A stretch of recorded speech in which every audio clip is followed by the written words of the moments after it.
သားသမီးဆိုတာအပိုင်ပစ္စည်းမဟုတ်သလိုအိုစာမင်းစာပရောဂျက်လည်းမဟုတ်ပါကျမတို့မြမလူပေါင်းမှာသားသမီးဆိုတာမိဘပေးတဲ့အတိုင်းဖြစ်ရမယ်ဆိုတဲ့အယူအဆကအယမ်းမြစ်တွယ်နေပါတယ်ဒါပေမဲ့ဒီတွေးခေါ်ကပဲမိဘနဲ့သားသမီးကြားမှာအလွှာခြားစေတဲ့တတိုင်းကြီးတွေဖြစ်စေတတ်ပါတယ်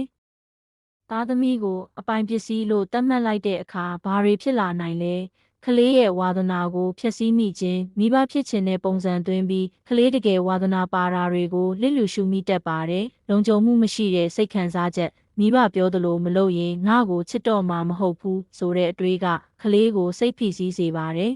။ကျေးဇူးတရားကိုဝင်ထုတ်ဝင်ပိုးဖြစ်စေခြင်းမွေးထားတာကြွေးထားတာဆိုတဲ့စကားတွေကကလေးစိတ်မှာကျေးဇူးတရားထက်အကျွေးတစ်ခုလိုခံစားရစေပါတယ်။သားသမီးကိုလွတ်လပ်တဲ့လူသားတစ်ယောက်အဖြစ်ပြုစုပျိုးထောင်ဖို့ဆိုရင်တသူတို့ရဲ့ရွေးချယ်မှုကိုလေးစားပါ။ကလေးဟာတင့်ရဲ့အရေးမဟုတ်ပါဘူး။သူ့မှာကိုယ်ပိုင်စိတ်ကူးကိုယ်ပိုင်အားတန်ရာရှိပါတယ်။သူ့လမ်းကြောင်းမှာအမှားမပါရင်ဘေးကနေဝန်းရံပေးဖို့လိုပါတယ်။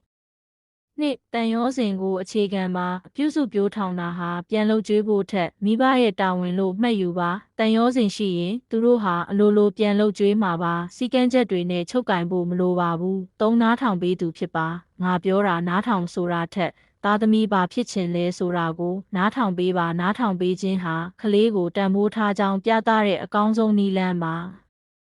သားသမီးဆိုတာလောကကြီးထဲကိုဖြတ်တန်းဖို့တင်တို့စီခဏရောက်လာတဲ့ဧည့်သည်လေးတွေပါမိဘရဲ့တာဝန်ကသူတို့ရဲ့အတောင်ပံတွေခိုင်မာလာအောင်ကူညီပေးဖို့ပဲဖြစ်ပါတယ်သူတို့ကိုပိုင်ဆိုးပိုင်နဲ့မလုပ်ဘဲလွတ်လပ်စွာပြန်တန်းခွင့်ပေးလိုက်ပါ